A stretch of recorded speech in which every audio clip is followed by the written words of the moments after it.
Hey guys, welcome back to the Readers. I hope you are having an amazing day. Let's get right into the stories. The first one is a pro-revenge story. Landlords are a-holes, generally speaking. Everyone knows that. But if you think residential landlords are bad, they're nothing compared to commercial landlords. Landlords of commercial buildings are some of the cruelest, nastiest people I've ever come across. This revenge tale is about a commercial landlord and how I dealt with him. Back in 2015, I used to frequent this restaurant in the basement of our building. The place was called the Iron Door, because it had this massive bank vault that had been there since forever, back before the place became a restaurant. The vault was so huge they could fit a couple of tables inside, and customers could eat their meals surrounded by rows of old, gleaming safe deposit boxes. One day during lunch, Mike, the owner, pulled me aside with a worried look on his face. "These landlord problems are killing me," he said, running his hands through his gray hair. "Let me guess. Tom's at it again?" I replied, referring to our notorious landlord. "How'd you know?" "Because that's what he does. I'm a subtenant upstairs sharing space with David, and trust me, we've had our share of run-ins with him. The guy's a walking nightmare." I'd already had several confrontations with Tom, and we'd developed a mutual hatred that was almost artistic in its intensity. "You know how these commercial landlords operate, right?" I asked Mike. He shook his head.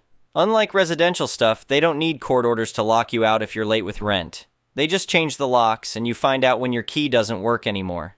It's Tom's favorite threat. He waves it around like a magic wand." Mike pulled out a crumpled letter from his pocket. "He's demanding all this extra rent," he said, "and get this, most of it's ancient history." I looked over the demand letter Tom had served him that morning. It listed expenses for snow removal, parking lot maintenance, common area renovations, and various other charges dating back years. At the bottom was Tom's signature move, the lock-changing threat. "This looks like it's been brewing for a while," I said. "Why didn't you get legal help sooner?" "I did. Spoke to Jerry Thompson." "The real estate guy? The one who's been scraping by on legal aid cases since the market crashed in 2008? Mike nodded. "He said I was screwed." "What did you do to get on Tom's bad side? Even for him, this is extreme. He found out I'm relocating the restaurant. Now he's trying to squeeze every penny he can before I go. Plus," Mike hesitated, "there's this whole thing with the vault." "What, he won't let you take it?" I asked with a smirk. "Are you kidding? The thing weighs almost 100 tons. I don't want it. But here's the kicker. The lease says I have to remove it and restore the building to its original state. Tom's threatening to sue if I leave it behind. Send your lease to my office. Let me take a look." When I got back to my office, the lease was waiting on my desk. It was exactly as bad as Mike had described, maybe worse. The document was a renewal of an assignment of a renewal, with the original paperwork dating back to 2001 when a bank first installed the vault. Somehow Tom had managed to trick Mike into inheriting a lease that made him responsible for removing a bank vault when he moved out. At first I thought, no big deal. The restaurant can default and Tom can only sue a shell company. But then I hit the last page and saw it. The guarantee clause. Mike had personally guaranteed the lease. He was on the hook for removing a 100-ton vault and renovating the space. The cost would bankrupt him. "This case is hopeless," I muttered to myself. But then I thought about Tom, with his endless demands and threats and rent hikes. My brain started working, and suddenly I had an idea. I called Mike. "I'm done for, right?" he answered, his voice resigned. "You're calling to tell me what Jerry said. There's no way out." "Actually, I can fix this, but it'll cost you." "How much are we talking about?" $7,000 for legal fees, plus another $1,000 for the agent." "Agent? What kind of agent are we talking about here?" "Real estate. Get me a certified check, and I'll handle the rest."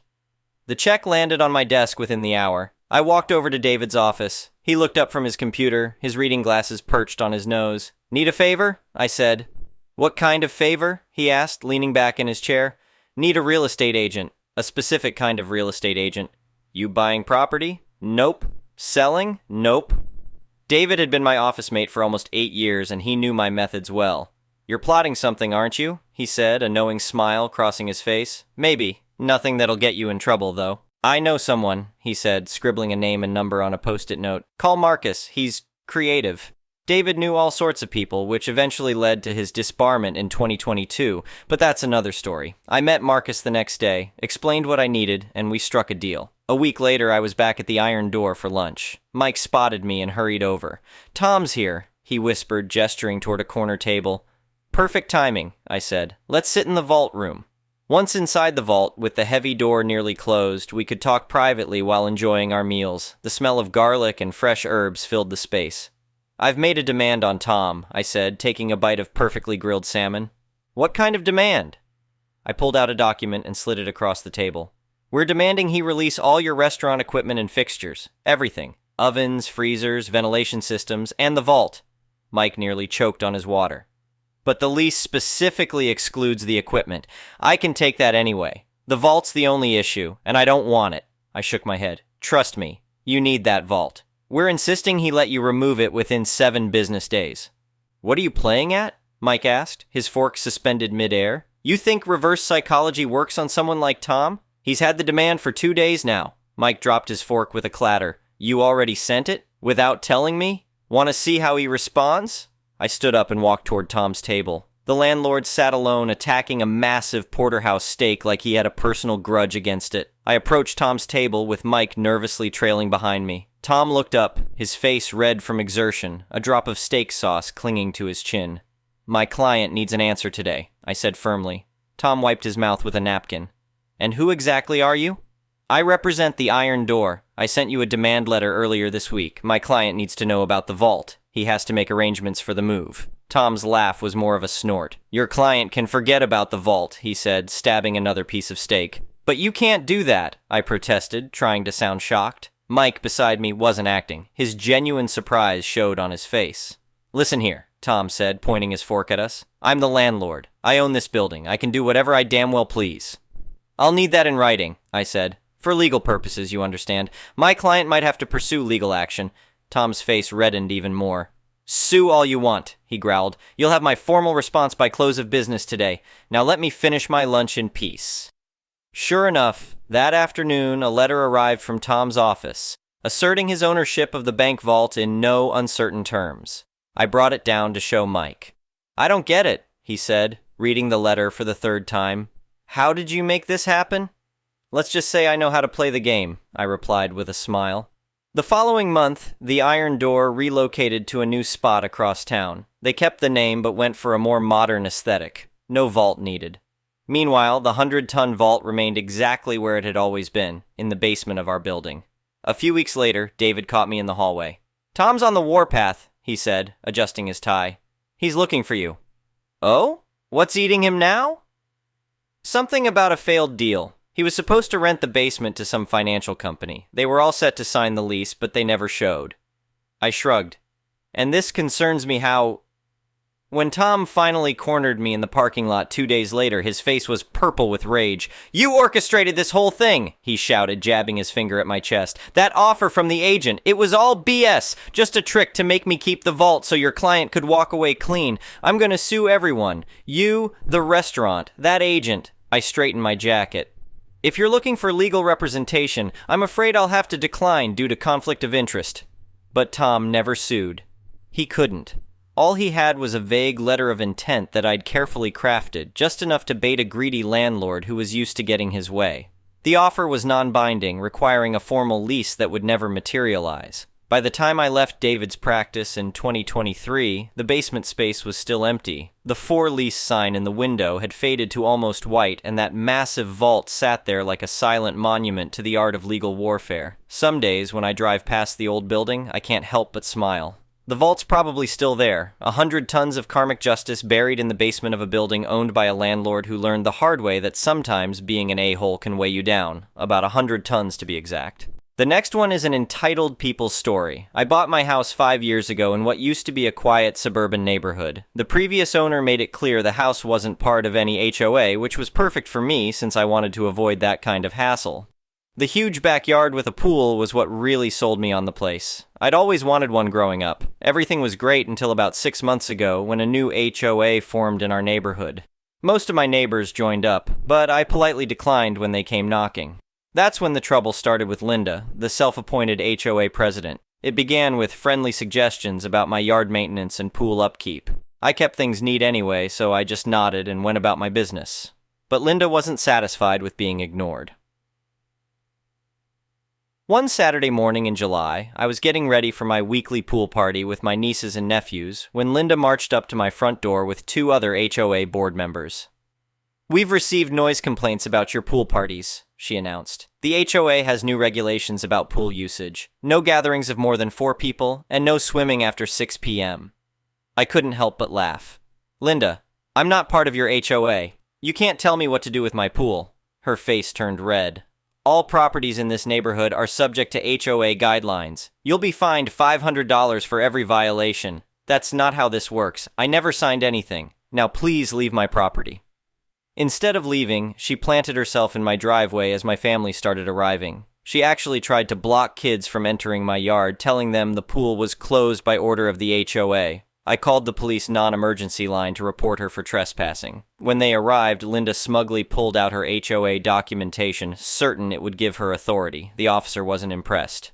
"Ma'am, unless this homeowner signed a contract with your HOA, you have no jurisdiction over their property. You need to leave or you'll be arrested for trespassing." Linda left, but this was far from over. She started taking photos of my yard and pool area daily, documenting supposed violations. Then came the letters threatening legal action, each one more ridiculous than the last. The final straw was when she hired a pool company to come drain my pool while I was at work, claiming it was a health hazard. Thankfully, my security cameras caught everything, including Linda authorizing the work by forging my signature. I'd been documenting everything and consulting with a lawyer. Now I had her dead to rights. We filed both civil and criminal charges: trespassing, harassment, attempted vandalism, and forgery. The criminal case was pretty straightforward. The forged signature and security footage were all the DA needed. Linda got probation and a fine. The civil case was even more satisfying. My lawyer discovered Linda had been using HOA funds to pay for her enforcement activities against non-members like me. Several HOA members joined my lawsuit when they found out how their dues were being misused. The judge was not amused by Linda's claims that she was just trying to maintain neighborhood standards. The HOA's insurance had to pay out damages to everyone involved. Linda was removed as president and banned from serving on any HOA board. These days, I still have my pool parties, and the new HOA leadership keeps their distance. Linda moved away shortly after the lawsuit, but not before I put up a big "not an HOA member" sign right next to my pool. Maybe a bit petty, but after what she put me through, I earned it. The best part? Several of my neighbors dropped out of the HOA after seeing how power-hungry their leadership had become. Now we have regular neighborhood cookouts by my pool. No HOA approval required. The next one is a petty revenge story. Got my first big tattoo today. I've been planning it for years and was really excited about it. My family aren't super into tattoos, but I sent it to our group chat anyway. My mum, who is often nasty for no real reason, responds, "How much did that cost you? Send me my money." I never borrow money. I just needed physical cash a few days ago and my mum had some, so she gave that to me and I bank transferred her. She obviously didn't see the transfer, okay, but is it hard to ask nicely? I was so salty, lol, but I politely point out that I actually sent it already. She ignores me, no worries, but I'm still quietly annoyed. About an hour later, she messages me asking how to log into my Apple TV. I'd recommended a TV show and gave her my login details last week, but she was having issues logging in. I didn't open the message and instead chose to sit in my little petty satisfaction bubble. After a few frustrated messages, I stop hearing from her, check my Apple TV app, and see that yes, she managed to log in and had started watching that TV show. I've watched it and I know that it hooks you good in the first 15-20 minutes on the edge of your seat waiting to find out what's happening kind of thing, so I wait until I know she'd be right into it. Log into my account. Change password. Log out of all devices. Not even 2 minutes later, she's messaging me on all platforms trying to get me to help her log in. Like fully blowing up my phone with messages. I haven't opened a single message, stayed inactive on all platforms. She'll think I'm asleep. I'm really sitting here kinda scared, I don't know why, but ducking, exhilarated. The next one is a malicious compliance story. I work at Arizona's hometown grocers in the meat department. I enjoy most of my customers, but some of them, not so much. This story is about one of the latter. A regular named Trout Hat Terry came into the meat department, inspecting everything like a detective, nodding or shaking his head at each item he looked at, with his eyebrows and shoulders in constant motion. As he approached, I greeted him with my usual, "Hey, how's it But he interrupted me, launching straight into his request. "Yeah, I want that piece. Can you see it?" He was abrupt and unnecessarily confrontational, and I'm not exactly a meat whisperer. Figuring out what someone's pointing at from a weird angle while compensating for our height difference is like playing meat plinko. I was thinking, dude, you can poke the glass all you want, but I still don't know which piece you mean. It's the same problem I have at my other job when customers ask for obscure cigarette brands. I just start pointing and they tell me, higher, lower, left, right. It's an easier game for both of us. After a bit of back and forth, we finally got through the beef gauntlet, and I put his selection on the scale. I always use a small sheet of wax paper under the meat and grab another piece of paper to handle it. As I weighed it and printed the price tag, everything seemed fine. But as soon as I handed him the wrapped meat, Terry exclaimed, "Hey, do it correctly! Correctly!" I looked at him, cocking my head like my dog does when he hears an unfamiliar sound, trying to figure out what just happened. "You put an extra paper on the scale. You made it weigh more. Do it again. Correctly." I realized he wasn't happy with the price. Normally in this situation, I'd show the customer that the paper is practically weightless and doesn't affect the scale. But then I noticed a golden opportunity. I had accidentally entered the wrong code for the meat, a much cheaper cut than what he actually got. I could have just entered the same code as before, but I decided to play my malicious compliance card. "Oh shoot, I put this in as New York strip instead of filet mignon. Good catch, my bad," I said with a smile. I rewrapped the meat and handed it back to him with a big, satisfied grin.